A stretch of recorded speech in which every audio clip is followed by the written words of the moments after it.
All right. Uh, Welcome to the evening class. I know it's not easy. It's a long day and we are tired. Um, but it is an important class, all right? It's optimization for machine learning. Uh, this kind of course is getting popular, all right?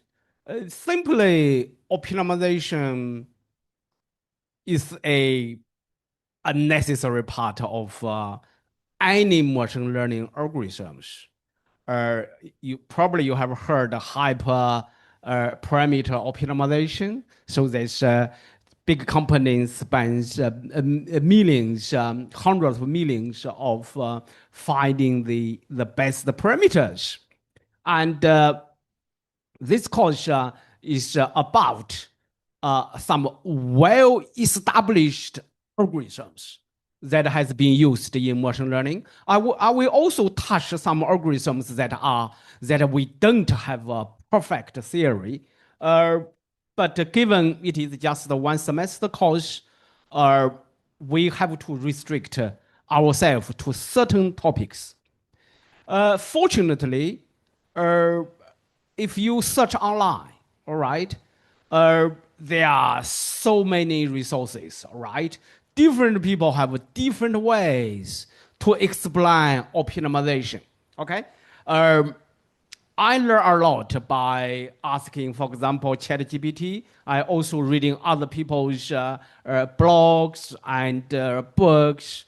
Um, but anyway, I come to a conclusion that I like to introduce some algorithms with proofs. All right, uh, I think that with theoretical proofs, we should be able to understand more. All right. Having said that, I know that some of the our students probably don't like hard mathematics. So my proofs across my lectures are all elementary. A few of them are probably a little bit complicated. Everything is based on the linear algebra and calculus. I don't use too much advanced techniques, but we will meet some advanced concept. When we have advanced concept, we need to use complicated techniques. So, but I will when we reach there, I will once again restrict myself speaking too much, telling you too much. Otherwise, you might get lost or you might get bored. But I urge everybody to read a lot, to think a lot. Why those machine learning algorithms can be used in solve many big problems. Okay, so let me formally introduce myself. I'm Qi Houduo. Qi is my family name. Um, my research is in optimization. I like all sorts of optimization problems. My whole life is about establishing optimization theory for some probably useless problems. But I like the mathematics behind such things. So my office is in AG 429. If you want to see me, if you want to talk about, especially if you want me to talk about a certain kind of algorithms that I haven't covered, and I'm willing to cover anything you like to know. But as I said, it's only 12 or 13 weeks, and also really I didn't want to teach too much. I know everybody want to have a good grade. If I teach too much, probably you would say, okay, which part Professor Chi is going to test us? So that's going to be a complicated question. So I got 3 teaching assistants. They are not here, but they will be here in the third session, third hour, to help me. If you have any question, we have a tutorial questions are already put on the blackboard side. You are you can ask them. They are the PhD students in optimization.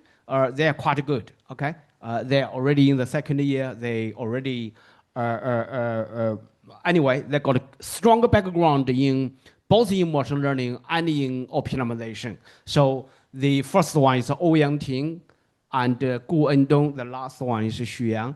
And you will also in spare time, in your free time, when you revise your course, when you learn something, learn some topics, you can contact them. There's email there.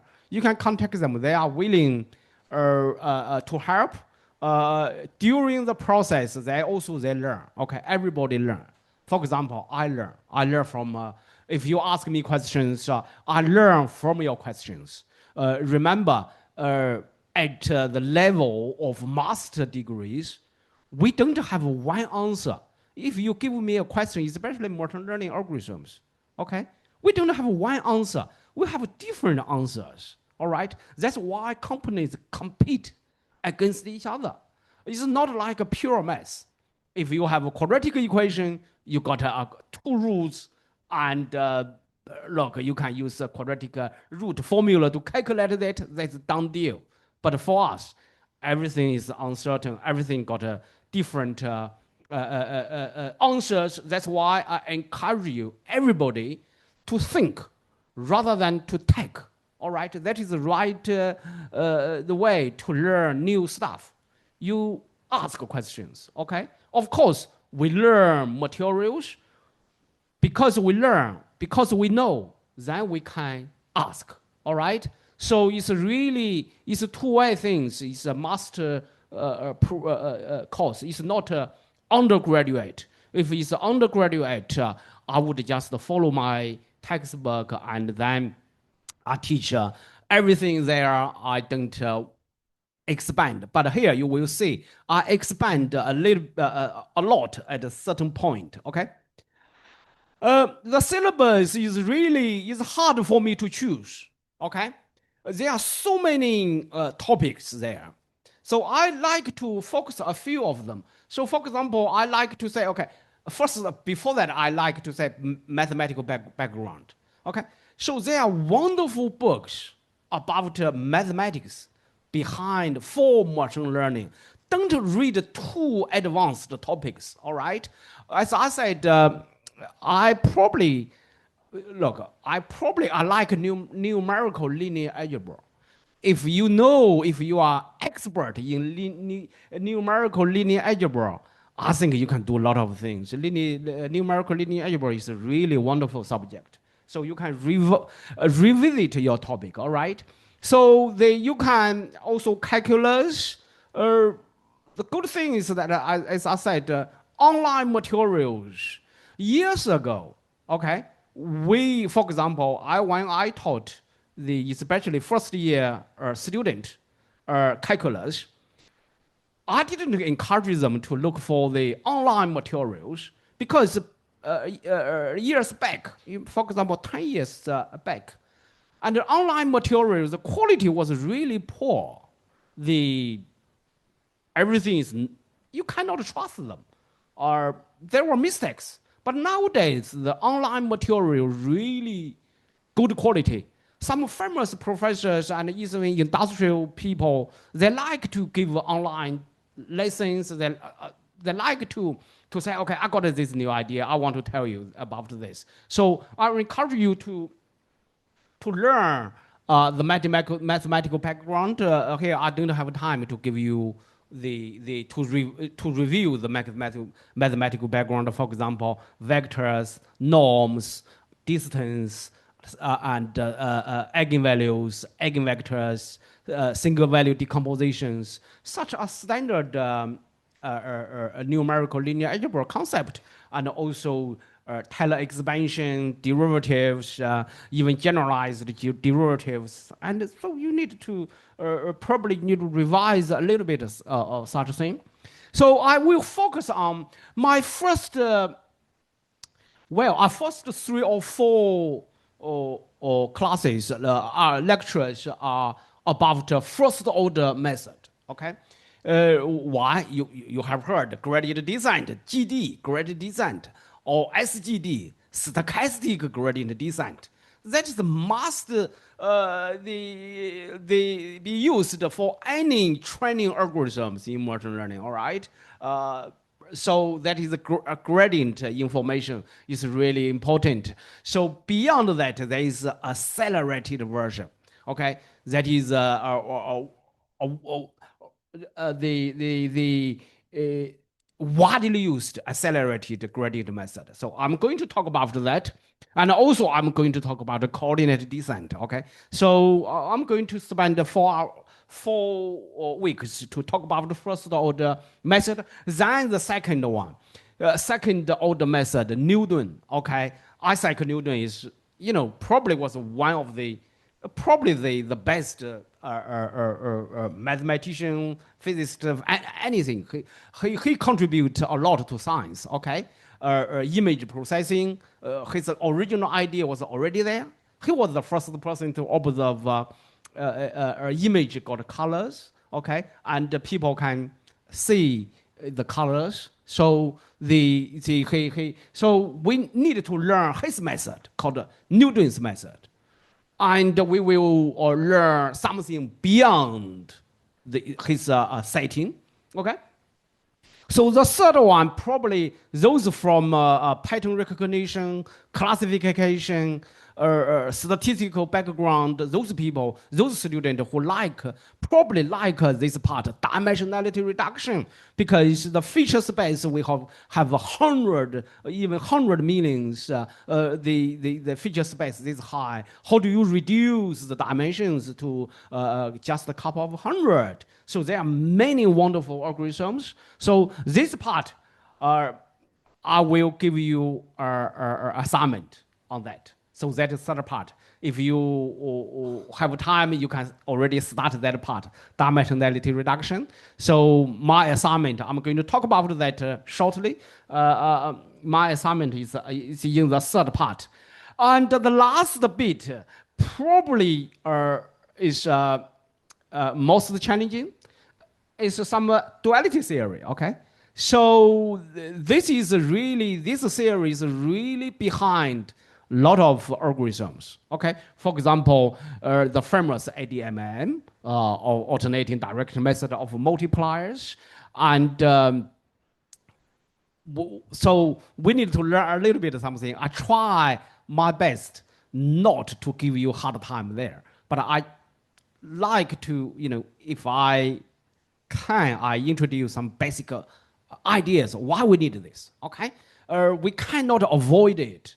So you can see all my topics has a mathematical flavor. Okay, the reason is that I don't want to just outline algorithms, perform some numerical experiment, draw some wonderful graph, and say, okay, it works, and everybody is happy, but we don't know why it works. Okay, so that is the part I like to talk about in this course. I like to tell you theoretically why is guaranteed. Don't worry, you just do it. Okay, so I saw many lectures about optimization for machine learning. It's just what I outlined. Got an algorithm, run the data set, draw the graph, and show you what it's like, and you can understand, everybody is happy, but you don't know why.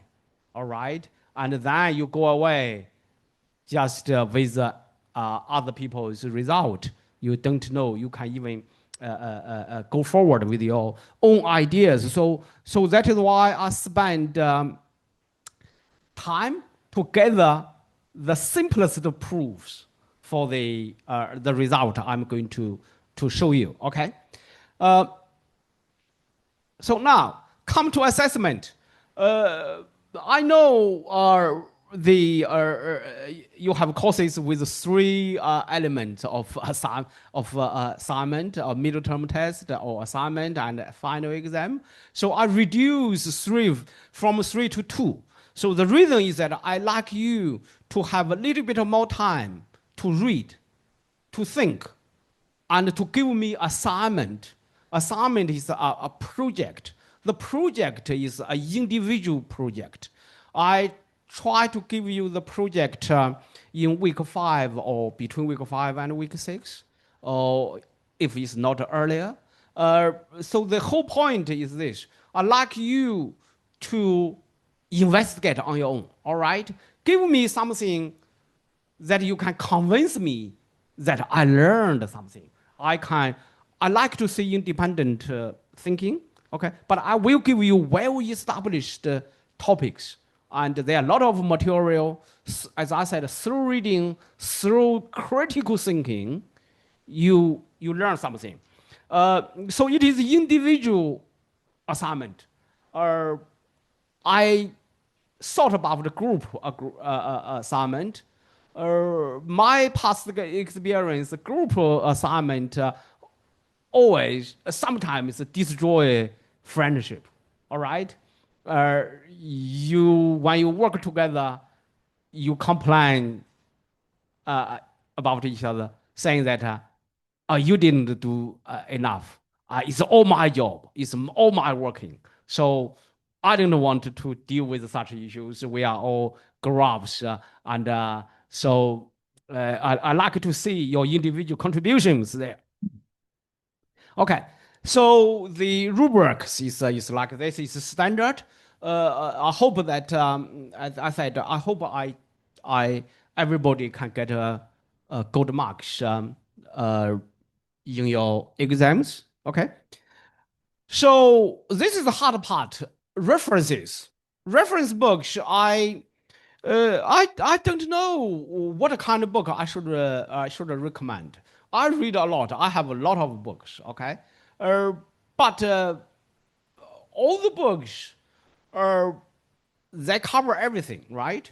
But our course is optimization. So if you have a spare time, I think that this is a fairly new one. This one, Hart and Rekata, and Rekata got I don't know whether he got a blog or not. He's a real mathematician. He got patterns, predictions, and actions. A story about the machine learning. It's really entertaining reading. It's I saw I think the level is above to year 3 or year 4 undergraduate student. All some materials are at the master degree level. You can see their review is just similar to mine. So they say, okay, if you want to know some algorithms, and you need to understand the theory. So you can see in their books, they got some elegant proofs. Okay, but anyway, it's a book. Okay, the first one, numerical optimization.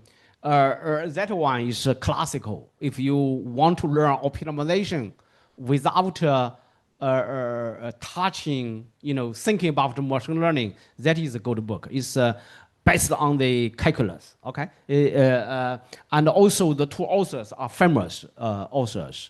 They won the big prize, okay? Especially the second one, Stephen Wright, the author, he's going to be a 1 hour speaker, a plenary speaker at the ICM, International Congress of Mathematicians, okay? He's an optimizer, and the ICM we all know that once every 4 years. So 1 hour plenary, only a few people can speak there. So that is, I think, that is a recognition for his contribution to optimization. That is his famous book, widely used in mathematical department for optimization. Okay, the second book, convex optimization. We will see convex optimization very soon, and that book is about 700 plus. Okay, convex optimization alone. And I know some of you already got, have a background for machine learning, and you might argue machine learning problems are not convex, all right? So, but convex optimization is really serious, it's really useful, even for non-convex problems. So that book is the good thing is that that book was taught in Stanford University. There were uh, there were videos, recordings, and really good.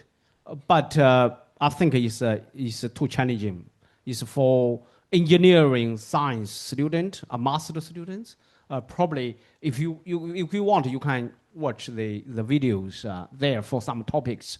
And the third book is linear and nonlinear programming. That is sometimes people say is the Bible of the optimization book. Okay, it's well written, but again, it's a big book. I'm not sure you would enjoy it or not. It's a mathematical book. Okay, so I don't want to comment that this is a paper. This paper you can see is noted and is also the first one. They published a long paper about optimization method for large scale machine learning, and people would dispute, would not agree with them, all right? Especially people from engineering science, okay? Computer science. They would say, okay, I don't care about such things, all right? Uh, Look, different, as I said, different people have a different view, okay? We shouldn't say you are wrong, I'm right. We should say, okay, different group of people, different researchers provide different perspectives. That's a very important point to know. All right. Otherwise, you always, when you got a problem, you always say, what is the answer? What is the answer? There's no right answer there. Okay. You shouldn't ask what is the answer. You should ask what is the better answer. All right. Rather than you say answer. Okay. All right. Before I start my first lecture, any any question so far you want to ask me before I formally proceed to my lecture? Anything you want to ask? Okay, you can ask me later. Okay. So my plan is that I'm going to keep talking, right? Without a break. Okay. It's evening class. I know everybody want to finish as soon as you as we can. 10 minutes, 15 minutes break is really, I think is not that useful. Okay. Anyway, let me.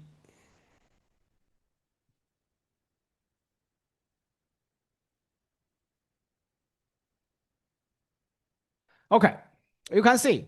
I like to use very short phrases to say my topic. Okay, it's a GD, gradient descent. Okay. Uh, Look, I know probably some of you, I trust some of you probably know more than I do, right? About this class of algorithms, because some of you already used a lot for some big data set. Okay, you already see the performances, but probably I'll show you something that you don't know. All right, so let me use a famous uh, problem to start optimization. This problem is called Lasso. Okay, it's a least absolute shrinkage selection operator. How many of you know Lasso? Have you heard Lasso?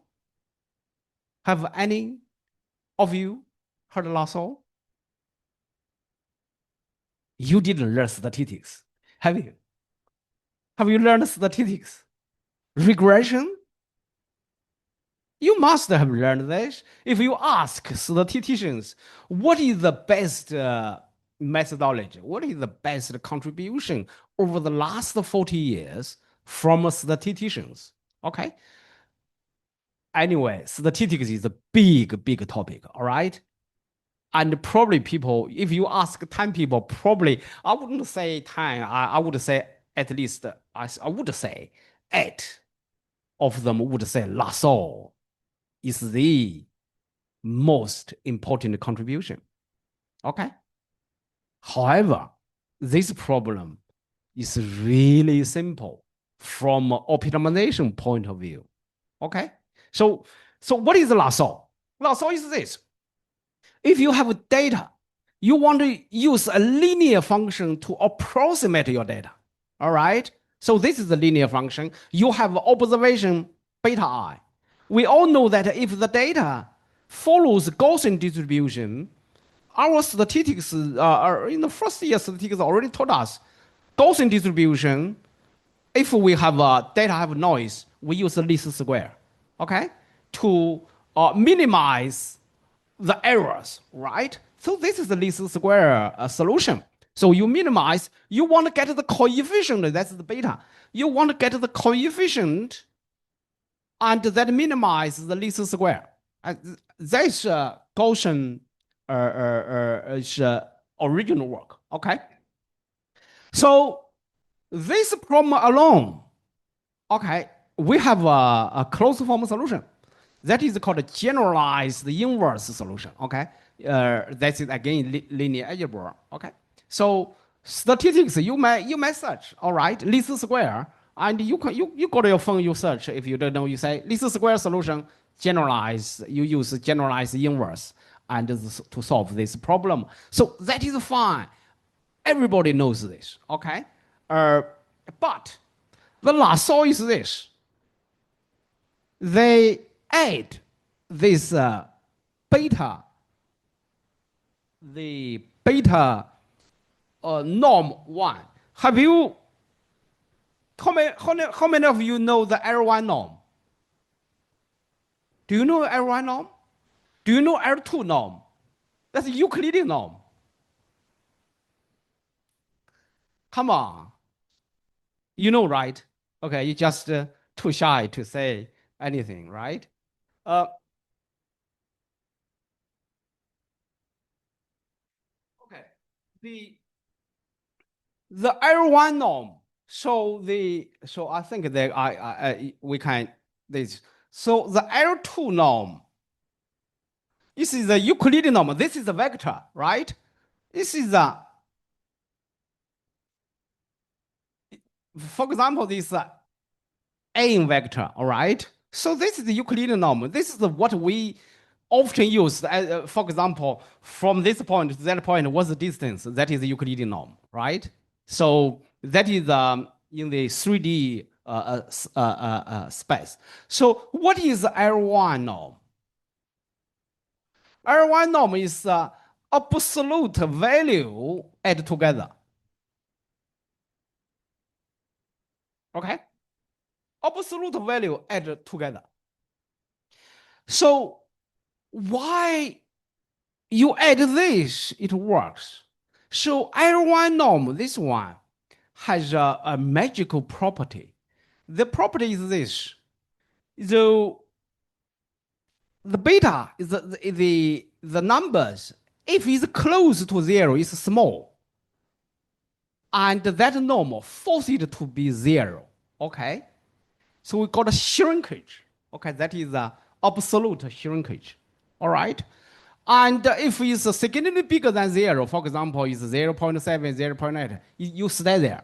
But if it's time to, if the quantity is 0.001, then it's reduced to 0. Okay? Why it is important? That's called a feature selection. Okay? Beta, usually the data is 100 millions space. Okay? The vector is, the size is 100 of millions.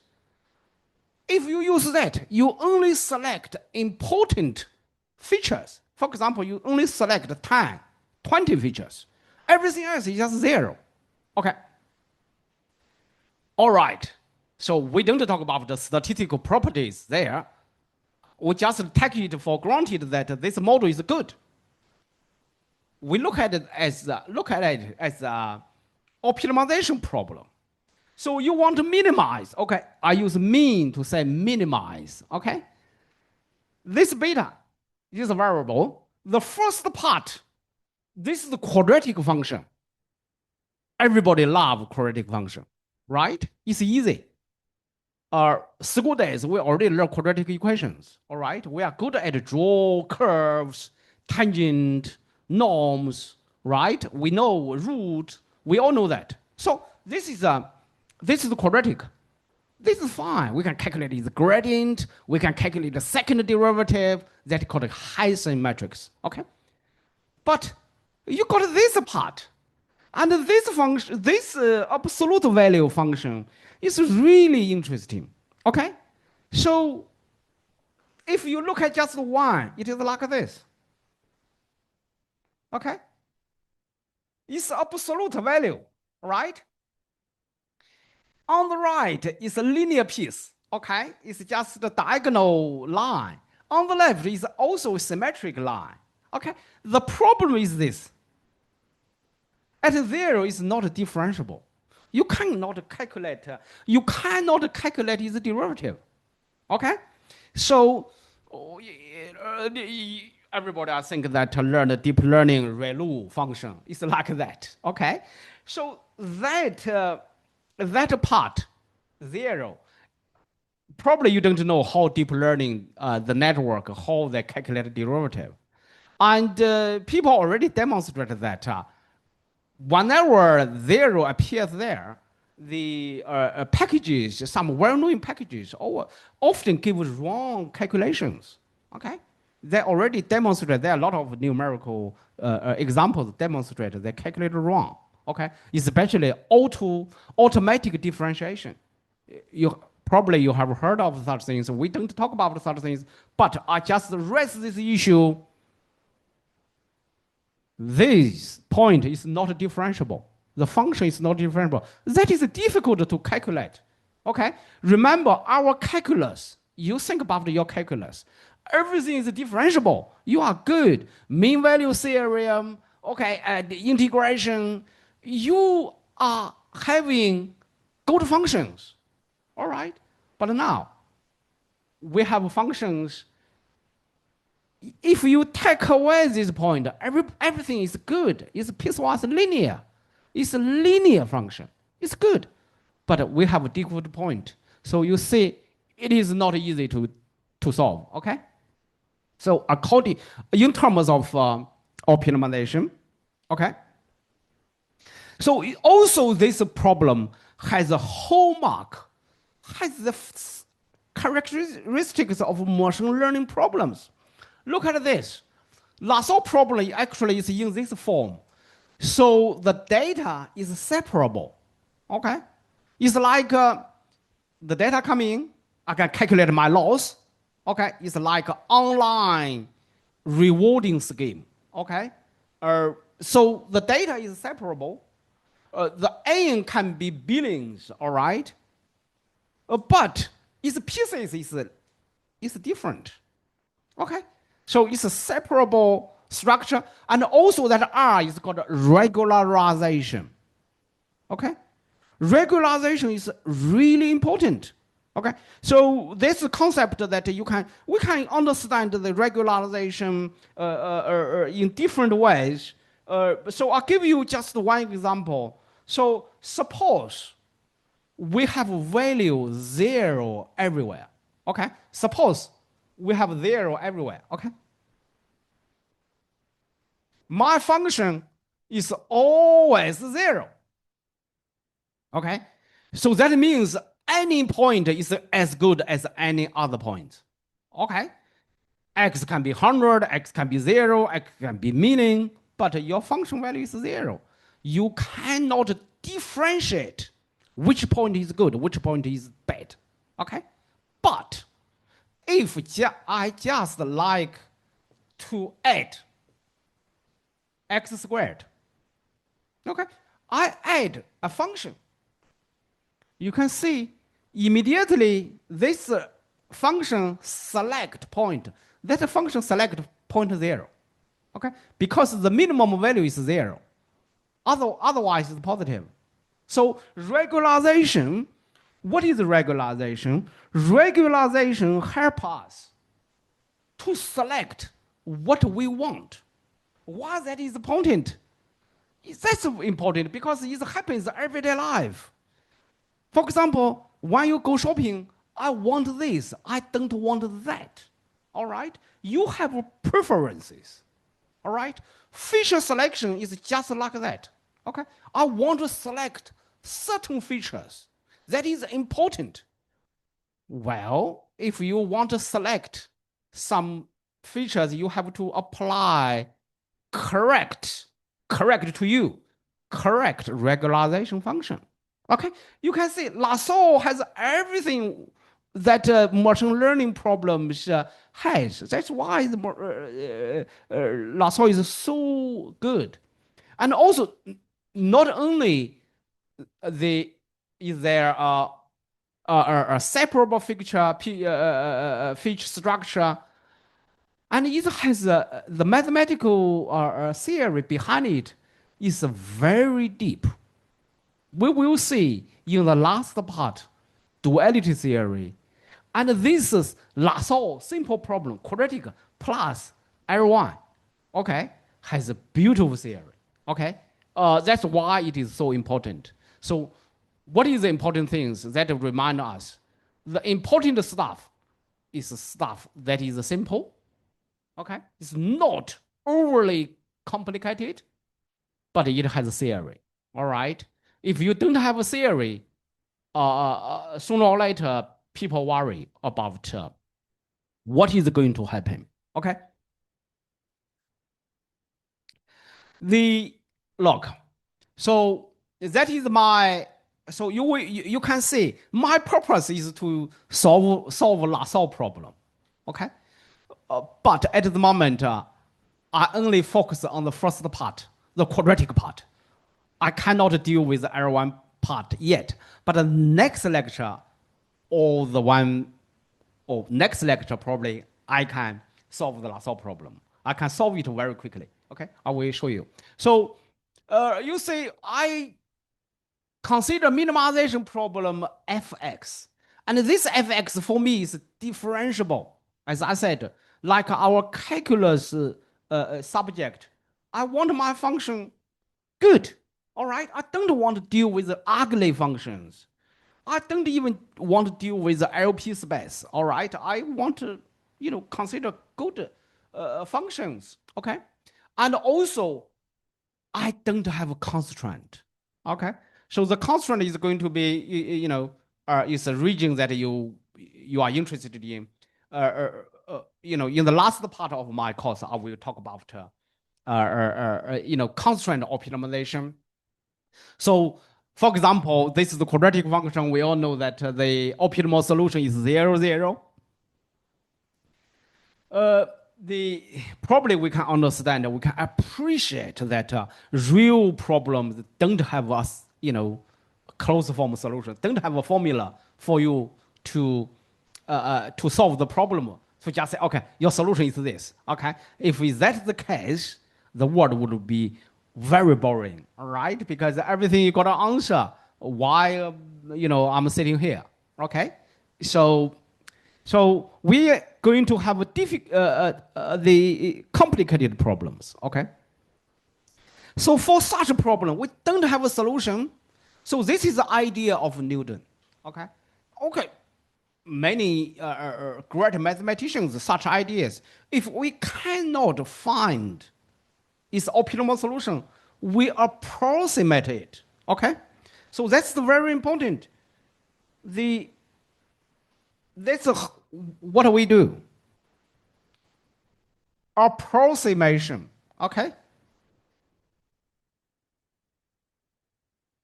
all right. So uh, that is something. Whenever I have such a small whiteboard, I complain. We we like to have a big whiteboard, okay, blackboard. So as far as I know Peking University mathematical department kept huge blackboard, okay, every lecture rooms. that is reserved for mathematical department. Okay, here in our PolyU mathematics department, every office of I was originally in the applied mathematics department. I got a big whiteboard on my in my office. When I moved to data science department, my office became smaller, and there is no whiteboard in my office. So we need to write something, right? So approximation. How do I approximate? Okay, so the scheme is like very simple. You have the current estimate xk. I call it xk. All right. So from xk, I want to follow a direction that is a negative gradient. Okay, I follow that alpha k is a step length. It's how far you go along that direction.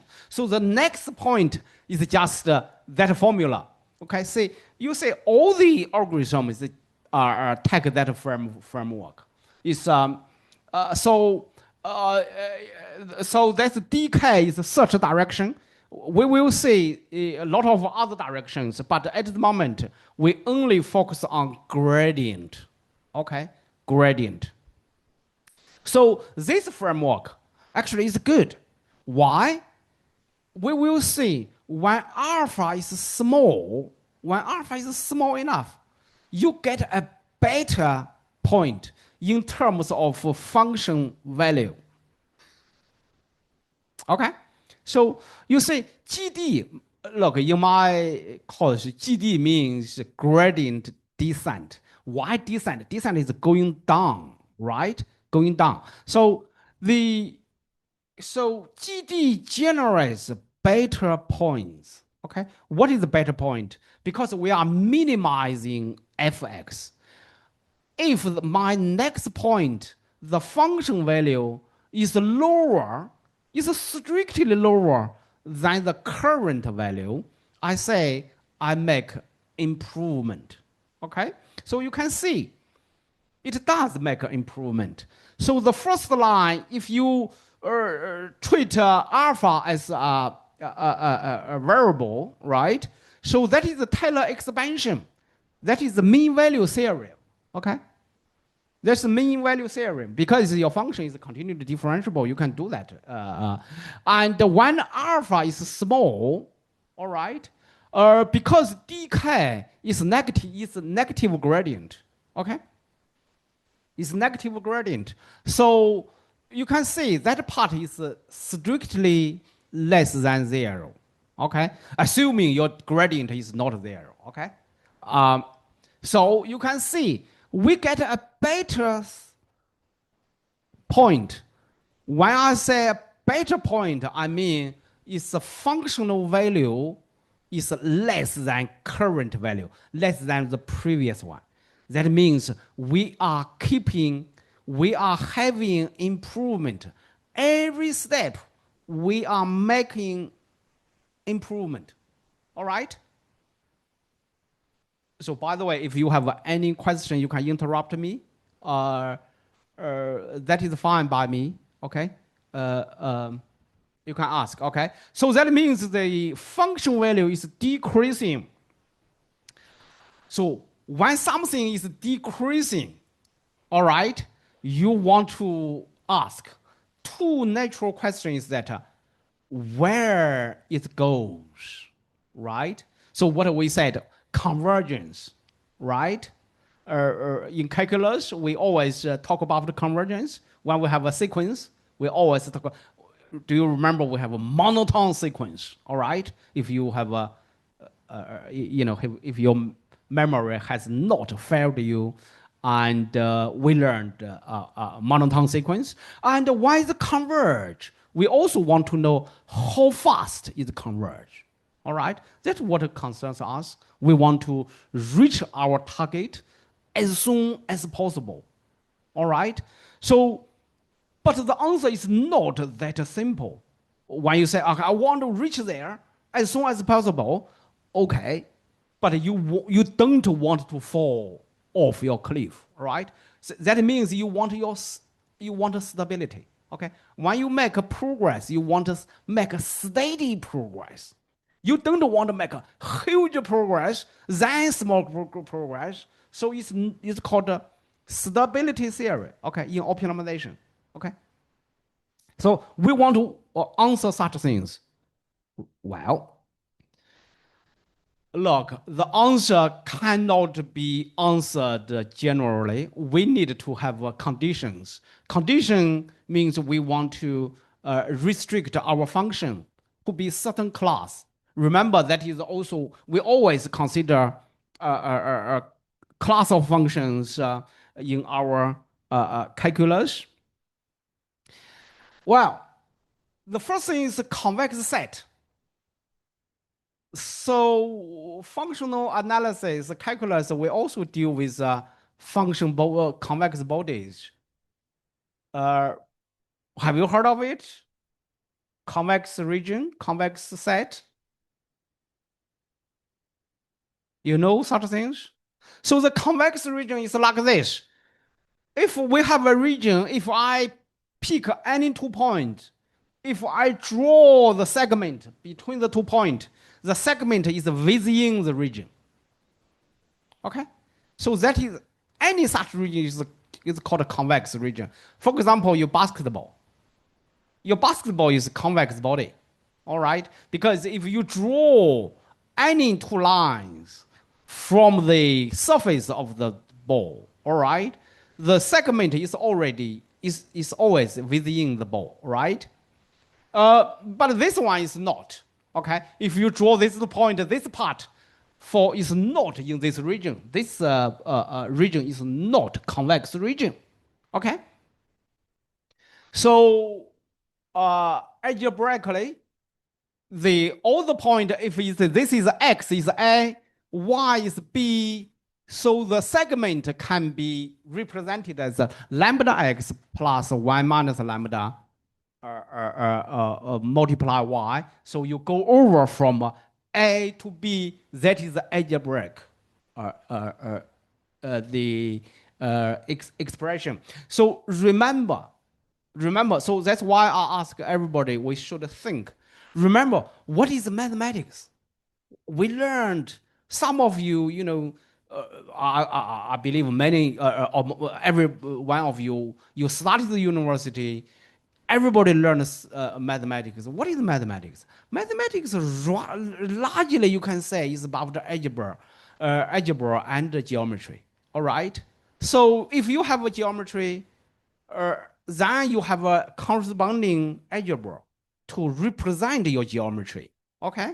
So the interface between them, lead to many good questions, many result. All right. So this is one of the simplest interface: geometry, algebraic. Okay.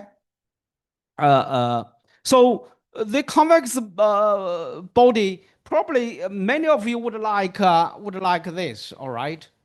Would like okay.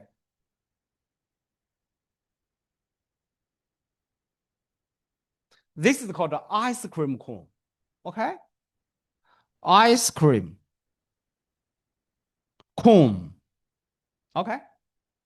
So we all love ice cream, right? And I love it, right? But my children forbid me to having too much of it. Uh, uh, so ice cream cone. Why ice cream cone is good? I tell you, functions. This is the region, right? 3D region.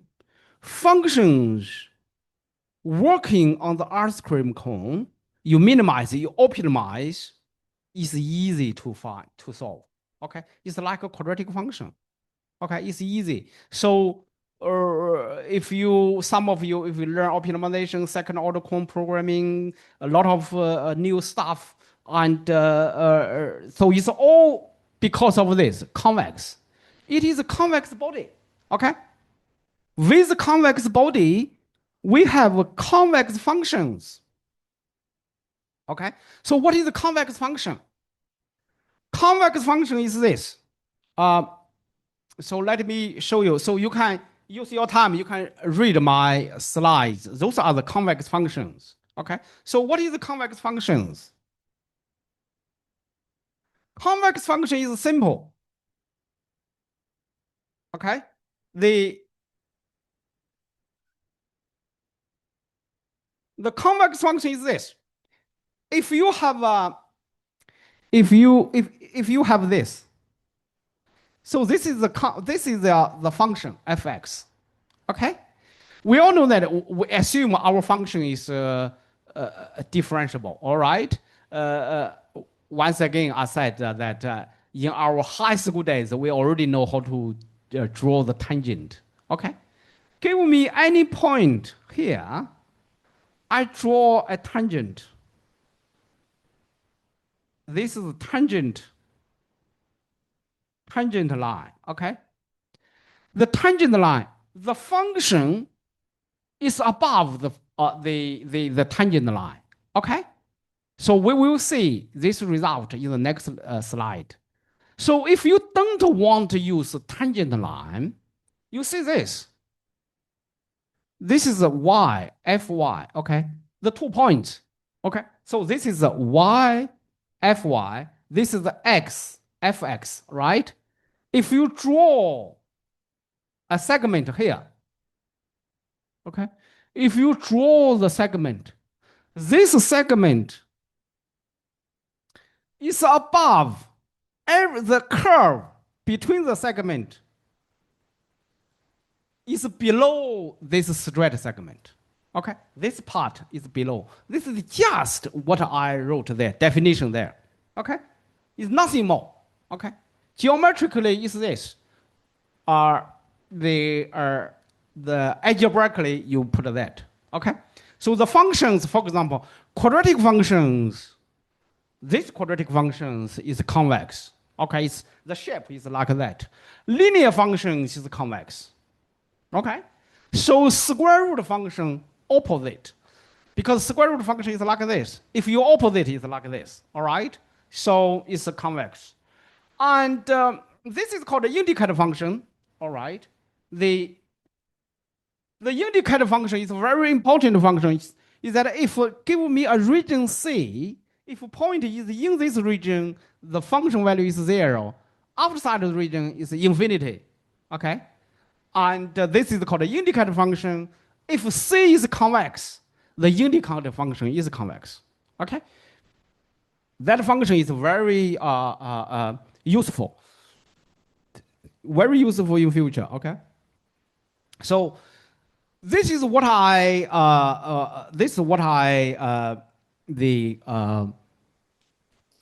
mentioned that the tangent line, the function value is above the tangent line. All right. So the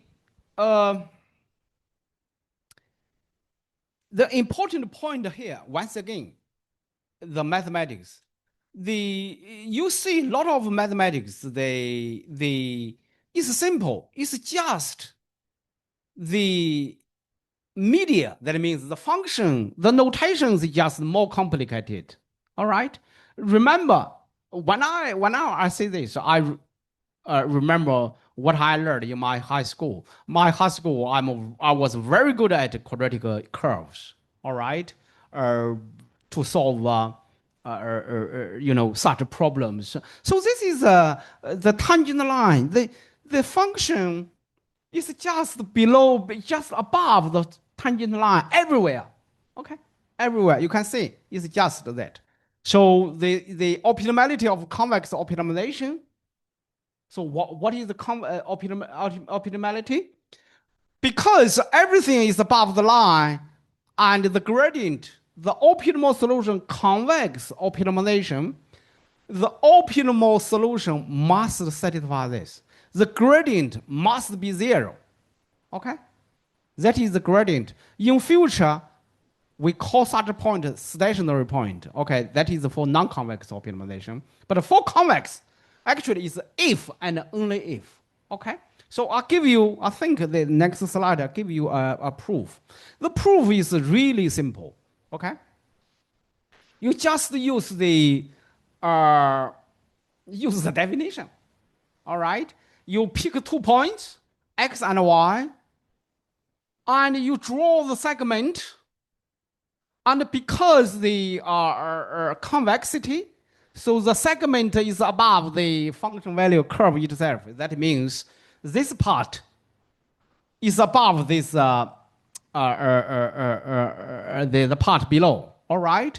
So you rearrange the terms, you divide by t, and you take the limit, and you get the first part. So you get the tangent line is always below the curve. Okay. So having said that, look, you learn this module, you learn this optimization for machine learning course. I suggest you to look at my slides before the lectures. Okay, that's very important for you to get something, because you're sitting here for 2 hours. If you don't read, pre-review my slides, the benefit would be minimum. All right, spend some time to look at it. Then, as I said, the proof's not hard. You can do it very quickly following this, and also because of that we can prove that the because if it's not there, remember GD, gradient descent, generate a better solution, a better point, and you cannot generate a better point. Therefore, the gradient is 0. Okay, so uh, okay, we are getting uh, more complicated. Okay, so now previously I say my function is differentiable. Okay, that's my condition. First condition, I want my function to be smooth. To be when it's smooth, that means you have a derivative. Okay, so not only that, I don't want my function to change too quickly. All right, if x change to y, all right, if x from point x change to y, okay, so if you from this x you change to y, the function value changes, right? The function value change, the change can be controlled by the change x and y. All right, so x and y, if the x and y, if I change by 1, so x plus 1, I want my function change to be below 10 times 1. I don't want it to be infinity plus multiply 1. So that means your function change slowly, well controlled. Okay, we like such things. For example, when you have a job, sooner or later you will get a job. You want your salary to be steady. All right, you don't want seriously. People say the more money the better. Okay, the more you earn, the riskier you may lose it. All right, you may get fired because you are you earn too much. The company cannot afford it. All right, so that means if I know that is a great thing in working in university. Okay, university, we all know that our income is steady, so I can make a commitment. For example, I can buy a flat, I can buy a car, I can make an investment because my income is steady. It's like that function. We want function to be steady. We don't want it going up, going down, the at very fast pace, right? So such functions not easy to control. Okay, so you can see it's sensible to have such the assumption. You can see absolute value is like that. Absolute value changes nicely. Okay, square root this function changes nicely. Okay, And why I put the epsilon there? Epsilon is a positive number because otherwise the function is not differentiable. Remember, I want my function to be differentiable. In the meantime, I don't want it to change too fast. Okay, so and then we have this one. We have the gradient is bounded. I think the tutorial questions, one of the tutorial questions is related to this property. That probably they ask you to prove that. Okay. Okay. So that is something I really want you to appreciate. Okay. So remember, our original problem is minimize function fx. Okay. So looks like we want to find the optimal solution x star. Okay. Suppose x star is the optimal solution. We want to find x star. Actually, in machine learning algorithm, nobody wants the solution. Okay. Everybody wants a close by solution, a solution that is good enough. Okay. So why? There are probably two reasons for that. One is that you get the optimal solution is very expensive. You think about it this way. In our class, you want to be number one. Okay. You want to get 100 marks. All right. Think about how much effort you need to get there. All right. But if you just relax a little bit, I just want to get 95. I don't want to get 99. I don't want to get 100. Probably you would have time to listen to music, to go to the concert. Okay. But 95 is not bad. Okay. The machine learning is just like that. Okay. We don't want to spend millions of dollars just to make a small improvement. Secondly, anyway, our data, the real world data is noisy. Who said our data is true data? Okay. Every time you observe it, it's different. Stock market, for example, every day, you just nobody can say what is the value of the stock market. Okay, even the next minute. Okay, so because what? There are a lot of factors, a lot of noises, and your data is already noisy. Why would I seek the optimal solution of your wrong data? Okay, I just want, but the stability theory tells us if your noise is small, the optimal solution is in that small region. All right? Don't worry. They stay close together. So that's why I want to find a point that is within epsilon optimality. For example, epsilon is a very small number. Okay, I'm very close to optimal. I'm not optimal, but I'm very close. Okay, that is a very important point. When you get an interview, uh, if they ask you how do you get the optimal solution, you don't say I want to get an optimal solution. You say I want to get a solution that is good enough. Okay. Okay. So I'll give you examples. You can have a look. Okay. So this is my first result. Okay. The first result is this. We uh, we use Gd, gradient descent, for convex ellipsis optimization. Okay, problem. So what I want to do this is this. So give me epsilon. I want to find a solution that is close within epsilon distance to the optimal solution. So this is my framework. It's a very one-line framework. Look, it's very easy to update. Okay, so my step alpha, step size, is epsilon over L squared. Okay, you can see epsilon is small. If L is big, your step is very small. Okay, alpha is very small. Okay, so if you do that, if you do t steps, so this this is the inside of it is a number.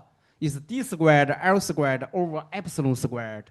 D is the initial point to the optimal solution. I don't know this value, but you can always estimate. So you can estimate that D. Okay. So that is called a ceiling operator. That means that if it's a zero, if it's a 1.6, that operator give you 2. That is the smallest integer greater than the inside, the number, okay? So that is a ceiling operator. Anybody who have done coding, we know that, okay? Ceiling operator. So what we have is this. Look, this is another important, everywhere machine learning algorithm, everywhere this is interesting, is have ideas. So look, we calculate x1, x2, x3, x4, x5, okay? We don't check x5, x6. What do we check? We check the average. We check the average. Okay? That is very important. So you like it's like this. In your future, when you get your salary, all right, you don't check a monthly salary. You want to check average, all right, over 12 months. Every month, how much you earn. It's not like fifth month I got 100,000, and the next month you got $1. All right, it's not like that. You want average. Okay, that is another thing. Okay, the average. Remember what is the average? Okay, average is expectation. Okay, average is expectation. Remember statistics. Okay, so that is why in machine learning, stochastic gradient method, this just fit the bill. All right, we haven't talked about any stochastic things here, but it already we have such a result. Okay, this is average. Okay, very important point to look at. So now the proof. Look at the proof. The proof is really well. I would not say hard. I think that first year graduate student, first year undergraduate student can do that. Okay, we don't. The first one we use convexity. Okay, because it's a convex optimization problem. Then the second one I use the GD, that iteration. You know, we have a framework, we have an iteration. Then the third one we use cosine law. What is the cosine law? That's the Pythagoras theorem. Pythagoras theorem says a squared plus b squared equals c squared. That is for right angle triangle. What the triangle is not a right angle triangle.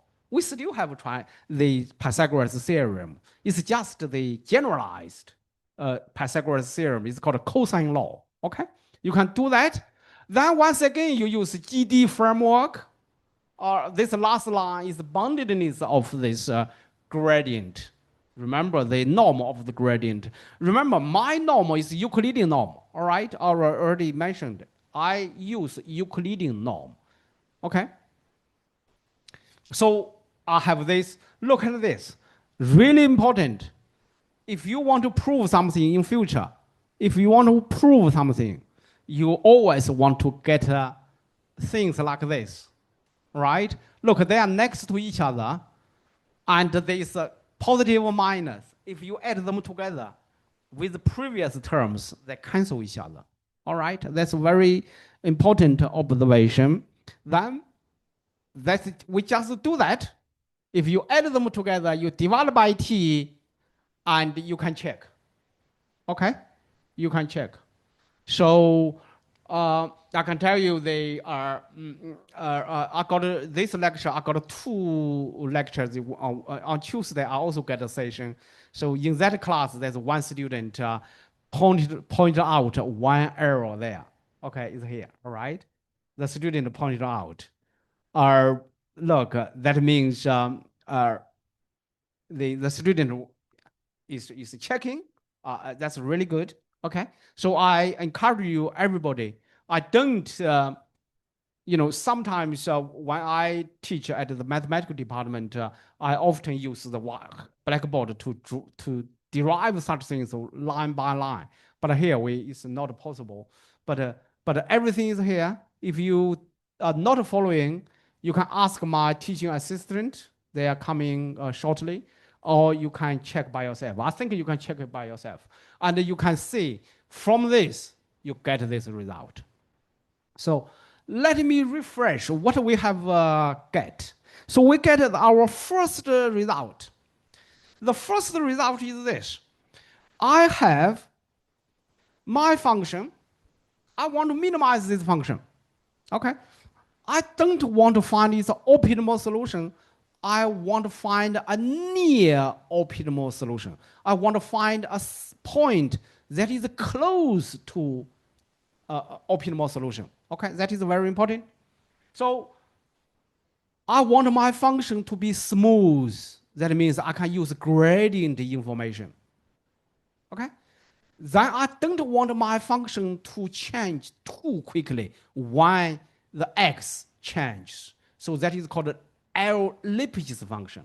So the change can be bounded by Lipschitz, a constant of the change of the variable x to y. All right. So remember the two conditions: smooth L-Lipschitz plus convexity. If I just use gradient descent, I can get the near optimal solution. Okay. But I haven't said that it's fast or slow. Actually, it's very slow. Okay. It's very slow. Is about 1 over k, 1 over epsilon squared. If the epsilon is small, you can see 1 over epsilon squared is really, you take a lot of steps. Okay? Okay. Well, if I assume my function is even better, okay, behaves even better. Remember, previously I said my function, the function value changes not too much. Now, I ask, the gradient does not change too fast. All right? Look at this. This is a gradient. Remember, you compare my assumption there. Look, this is the function value does not change too fast. Okay? It's controlled by the right-hand side. Now I assume the gradient. Look, the gradient does not change too much as well. Okay? If I have this, actually, this is one of the common assumption used in machine learning. Machine learning early days, the good theories, I mean, the machine learning algorithm, there are many machine learning algorithms that don't have theory at all. Okay? The most beautiful theory from machine learning is for this class. Okay? Gradient does not change too fast. Okay? So a lot of functions, for example, lots of functions, for example, quadratic. Okay? Quadratic function is like that. You can see that. The quadratic function that is the x normal squared is the L is just 2. Okay? For this function, this A, this is rho A. Rho A is called spectral norm of A. Okay? If you don't know what is the spectral norm, you check your, once again, you check your linear algebra. In week 4, I think in week 4, I'm going to use this. Okay? So I'm going to, whatever I mentioned in my, for example, previous lecture, okay, there's a good chance that I'm going to use it in my future lecture. Okay? So the spectral norm, very easy to calculate. I know that packages, if you have metrics, you packages they have functions to calculate such quantities, but we need to know what is the how it is calculated. Okay, so now I have this function. I called this function. I called L smooth. Previous class I called L ellipsis. Okay, this is called L smooth. All right. So see the subtle difference between the usage of uh, my function class. Okay. So there is a famous mathematical result for such function L smooth. For such function, so this function says this. All right. Don't be afraid of something. That's why I said whenever you learn something, you think. So what is it tell you? Don't just say treat it as algebraic things or as the inequality. Look, the result says this. The function fy, okay, y can change, all right? The function is below the right-hand side is a quadratic function in y, okay? So remember, whenever we want to do something, use good function to approximate your function, okay? The underlying function probably is complicated, but you can control it by a nice function. Look, the right-hand side is a quadratic function in y. You fix x, okay? Right-hand side is a quadratic function. That means give me any point, I can construct a quadratic function which we like. That control, that estimate, that bound your original fy. Your y can change, okay? So that is called a descent lemma. I will tell you why it's called descent lemma, because it gives you a decrease, okay? Instead, so that means instead you minimize fy, you minimize the right-hand side, okay? That is a common technique used in machine learning algorithms, okay? If your function is bad, okay, I construct a function that is nice. I can do with that function. In the meantime, I get a better point. Okay, so such ideas is everywhere. So once again, use mean theorem, mean value theorem. Okay, this look this very easy uh, to prove. So I leave you for this proof for you to check. Okay, look, it's really similar. Really, I don't really want to uh, uh, uh, uh, uh, to give you hard things. It's really like the first year calculus of mean value theorem, that part. If you look at this, okay. So well, so now let me get my second result. Okay.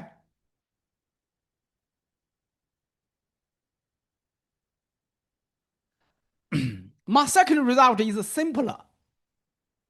Okay. It's much simpler. So I consider minimize function f. Three conditions. Again, f is convex, f is differentiable, and f is L smooth. Okay. That means its gradient does not change too much. Okay. Now, my step length alpha is 1 over L. Okay? It's 1 over L. It's constant. Every time I just update this. Okay? If you do that, you see your function value to the optimal value. This is the x star is the optimal value. Okay? It's 1 over k. Look, this is a constant. This is the initial point. This is the unknown, but anyway, it's constant, right? It's 1 over k. The L is a number. So L over 2k, k is changing because k equals 1, 2, 3. You are updating, all right? Updating your time. So such things in mathematics, we call it the capital O, the big O, all right? Is the quantity is, this quantity, the order is 1 over k order, okay? We use capital O, okay? That's big O, okay? The big O complexity, that what we said. Complexity means you would take that many steps to reach a certain accuracy. Because if you let this to be epsilon, okay, so this k would be 1 over epsilon, okay. So look, this is the standard, the famous result. Uh, the proof is once again the proof is interesting. The xk plus one, the gradient update, the GD update is really is the minimization. You optimize the right hand side function. As I said, you don't minimize the original function. You minimize the right hand side quadratic function. Look at the quadratic function. Remember, quadratic function is convex. Okay? It's x squared. Look, the last part is the x squared. Xk is fixed. Okay? Then, according to our convex optimization, the optimal solution is gradient must be 0. Okay? Okay, the gradient must be 0. You can calculate the gradient. Okay? So the gradient, the point is that the Taylor expansion, you can expand a quadratic function at any point. You expand it exactly. You don't remember when we learn Taylor expansion, we always say first order Taylor expansion, second order Taylor expansion, plus a remainder, right? We always have a remainder. But for quadratic function, polynomial, right? You only have the second order expansion. Doesn't matter which point you start. Okay? So you have, that's why I said second order Taylor expansion is exact. Then you expand theta k at point theta xk plus 1. And you get this quantity because you use gradient equals 0. Because f is L smooth, we have this. We use the descent lemma. And you get equation 1. All right? And then you can add them together. So once again, look, once again, the trick is this. The technical trick I found is very amazing. People first get such result. Very amazing. It's always like this part. Look, you can cancel each other. All right, if you add them, because there are so many k's range from 0, 1, 2, 3, 4. Okay, there are so many such inequalities, you add them together. So that is what we do. We substitute x equals xk, okay? And we get from 1, we get that 1. Then we substitute x equals x star in 1. We get this, this part. We add them together, okay? Right?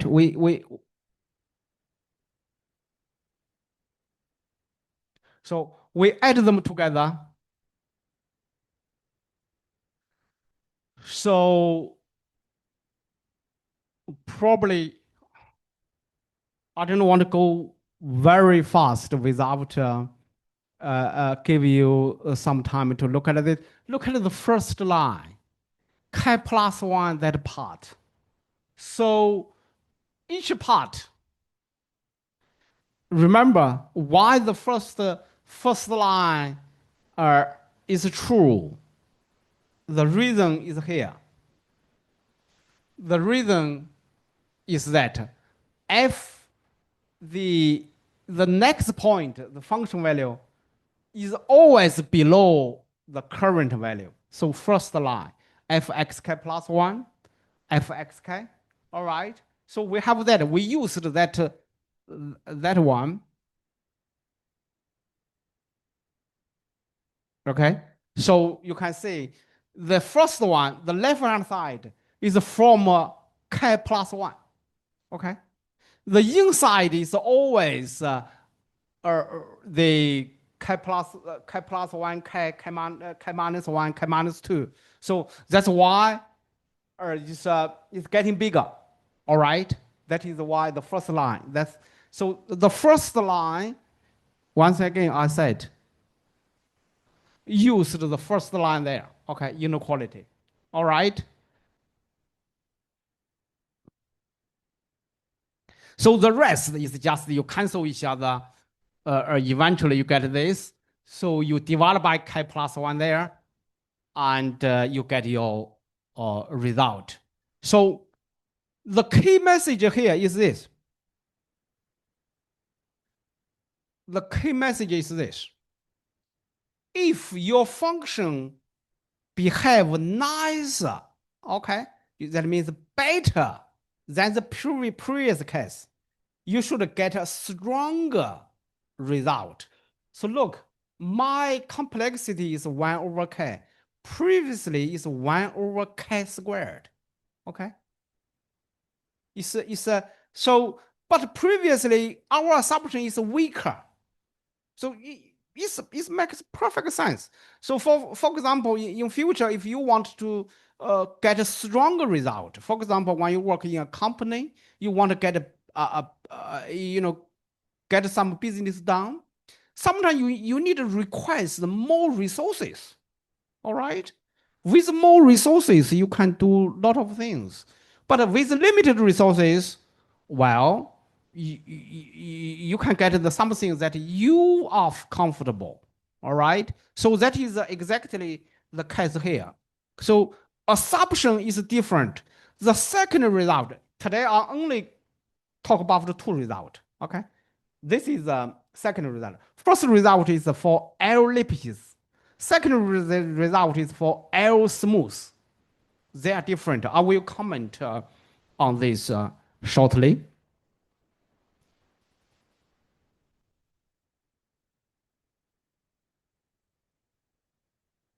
So that is the proof. Okay.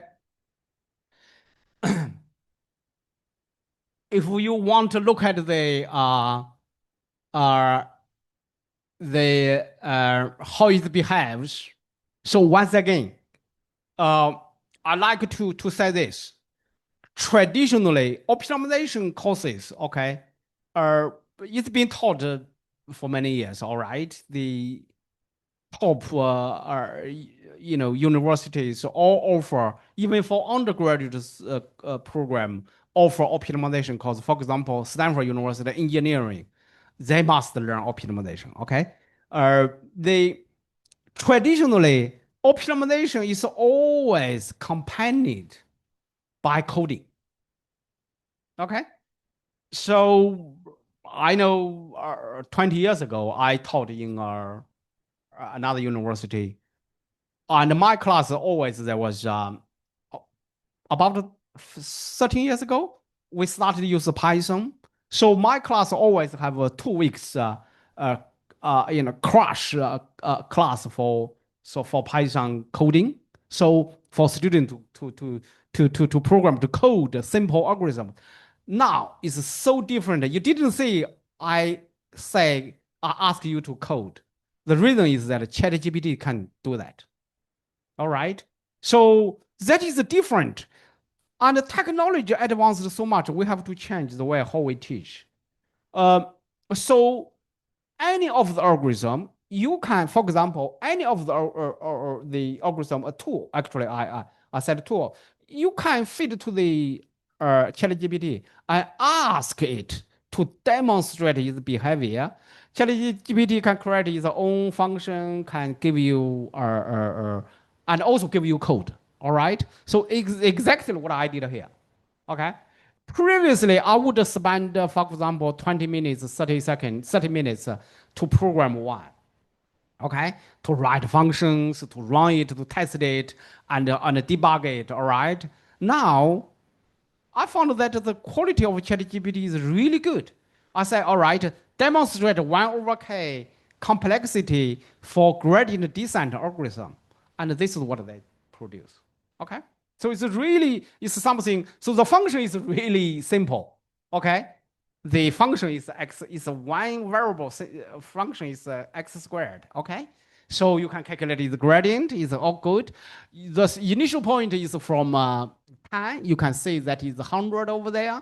And so you can see the function value, getting closer to 0. And the complexity is like over there. Okay. So they can demonstrate it. So I encourage you to test of something, not just to use other people's package. All right. You can ask ChatGPT. If you found something interesting, you can tell me. You can share with me. All right. So previously, I said I always coded by myself. All right. And it's time consuming. Or nowadays, I really like it. So ChatGPT for me, the most valuable part is the coding for me. But I rarely use it for other things. For example, I don't ask it to explain to me what it's about. Okay. Okay. So I said I introduced two results, all for GD. So first result is for L linkages. Second result for L smooth. The complexity is from 1 over k squared to 1 over k. That's very, the speed is increased by 1 order. But look at this. We do this function. I also like to look at this function. I will use it in future, this function. This function is this. I want to minimize it. This is one single variable, right? It has 3 pieces.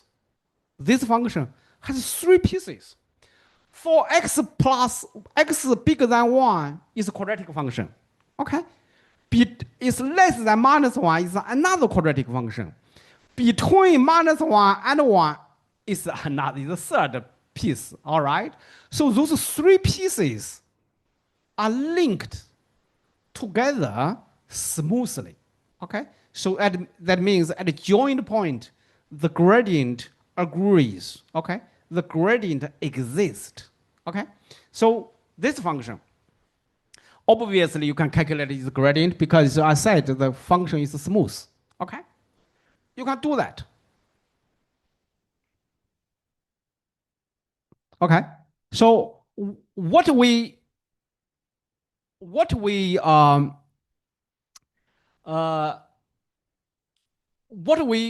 see here is this. We know that the optimal solution is x star is 0. Okay, I also know the L. This function is the L smooth. Okay, L equals 2. I start from x0 equals 2. So also I like to say my notation. Okay, that's very important. For vector,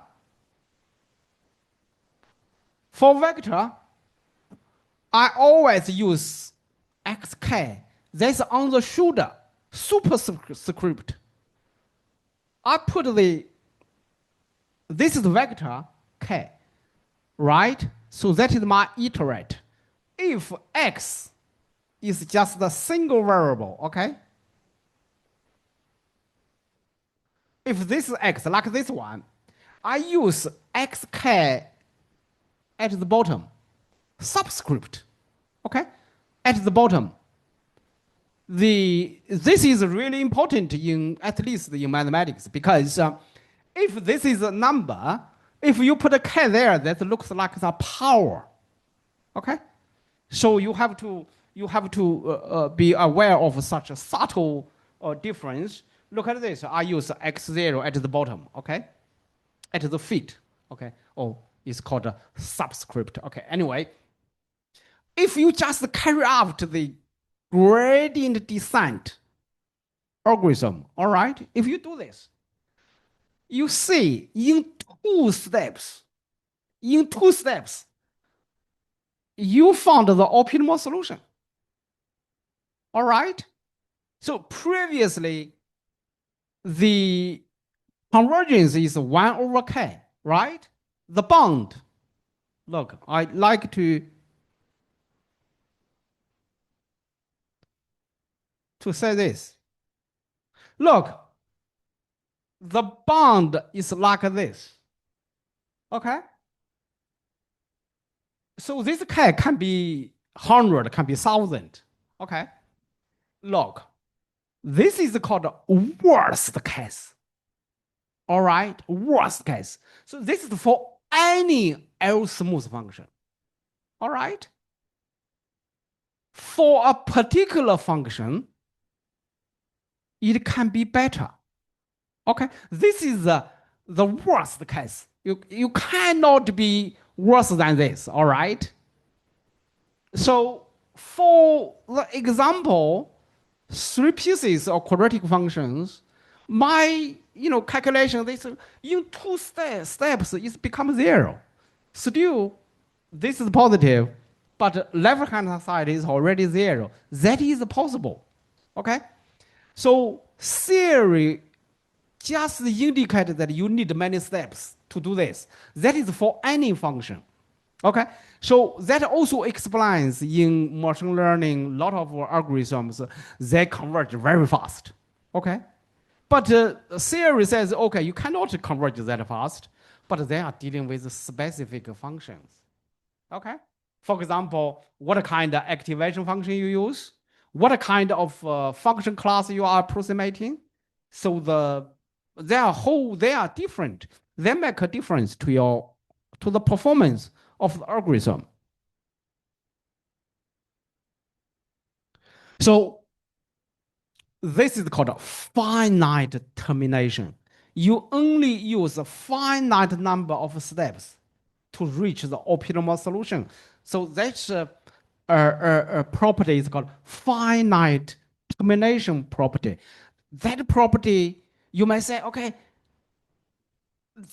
probably you are too optimistic to say, okay, I only use 2 steps to get there. Look, it is possible in general. For example, we all know that interesting point lies in subspace. Okay, for example, clustering. Okay, if you can narrow down the subspace, okay, you can quickly get the optimal solution. All right, so a lot of things, a lot of algorithms that you can have such, within certain number of steps, you get the solution. That's called finite um, uh, the termination property. So this, especially this happens to quadratic functions. All right. Uh, I mean quadratic function. I should say quadratic convex functions. Okay. Quadratic function can be non-convex. Okay. So in general, you would take infinitely many steps. Okay. Okay. So let me summarize. Okay, I think that I keep talking. You already the tired already, and also we overrun a little bit now. So we consider this. We consider the function. We minimize the function fx. Okay, then f is differentiable and convex. All right. That's my bottom. That's my minimum assumption. Okay. Remember, at the beginning, I used the Lasso as an example. Lasso is not differentiable. But the first part of a Lasso function is differentiable. That is that is different from saying you are not differentiable. Lasso, the first part is differentiable. That is very important. The second part, L01 norm, is not differentiable. You will see in future, actually next lecture, you will see we can handle that part, non-differentiable part, separately. Okay? We can do that. That's exactly why machine learning algorithm is so fast. We can separate good things and bad things. And the the hard part, the bad part, we can do it very fast as well. How? I already showed you regularization. Okay, regularization technique help us to deal with the bad part. Okay, that is the whole methodology of the I think emerging from the machine learning framework. Okay, so function class, remember, is very important in your future learning. Also, when you talk about the specific result, you need to focus. You want to say which function class you are talking about. All right. You cannot say my result is better than yours, but better than yours, right? But you have to tell me what in what space you are better than me. All right. So that's the whole thing. So this is demonstrate this. So ellipsis, we have a small step. We have a 1 over epsilon squared. So this is really slow algorithm if you take this. So the outer part is average. All right. That's also very important point. I don't just look at that x capital T, the final iterate. I'm looking at the average, the expectation. Okay, in future is expectation. That is the key point there, and also for the L smooth and convex, I can get a 1 over k. Okay, I can get 1 over k. So the two classes of functions, same algorithm, but with different step size. You see, step size is different. Now it's 1 over L. In future, you will see there are so many different things. So the alpha is really important. The step size is really important. In future, I will have one lecture just talk about the choice of alpha. Okay? So there is a theory about which one to choose. Okay? At the moment, it looks like it's artificial. Okay? You say, okay, you take a 1 over L. In future, I will show you, okay, there's a range of choices for us to use. So the difference is this. If you want the epsilon is 10 to the power minus 4. So this one you use the second one, L smooth, you would use 10,000 steps to get that accuracy. The accuracy is 10 to the power minus 4. The first one, you would get the 100 million steps. All right? So it's nearly that. It's so big. The difference is so big. All right? So, of course, this one is still too slow. All right? Of course, people would ask, do you have a better one? Do you have a better one without assuming your function class, without you narrowing down your function class? For example, you focus on linear functions. That's too narrow, right? Nobody uses linear function, right? So without changing the function class, next lecture I will show you really celebrated version called accelerated GD. And that one can also deal with lasso. Okay? So when your algorithm is capable of dealing with the lasso problem, and your algorithm probably is good. All right? So I will leave that next lecture. So next lecture is award-winning algorithm that the American people use the algorithm. Chinese just give the money to the author. Okay, the Shanghai, we know that New Science prize last year awarded how much is 7 million to this author. All right, that author next week. That's also every year they visit us. They visit the applied math department. He liked to stay in Hong Kong. So his algorithm, I will show you why it works. It's way faster than this, and is also widely used in machine learning, in signal processing, in image processing, a lot of things. Okay, so I leave it to the next lecture. So now the probably you want to take a few minutes or break. The next hour is for tutorial. So remember, if you want to get good marks, work on your tutorial questions. Remember, our exam takes count 70%. Okay, the exam questions probably are correlated, are related to the tutorial questions, and I know some questions is hard. All right, that's why we get 2 sessions. I got 3 teaching assistants for them to help you if you have any problem. So if you can, you should stay and ask my teaching assistant questions, or you can take this time to work on your tutorial questions. Don't say, okay, I come to it later. When it's come to week 10, week 11, when we are near the exam period, you got so many questions, and I can tell you, for this course, that strategy does not work. Okay, you probably would not get a good mark. All right, if you work every week, follow the lectures, follow the tutorial questions, it's not hard actually. It's pretty easy questions. Okay, that is all for today.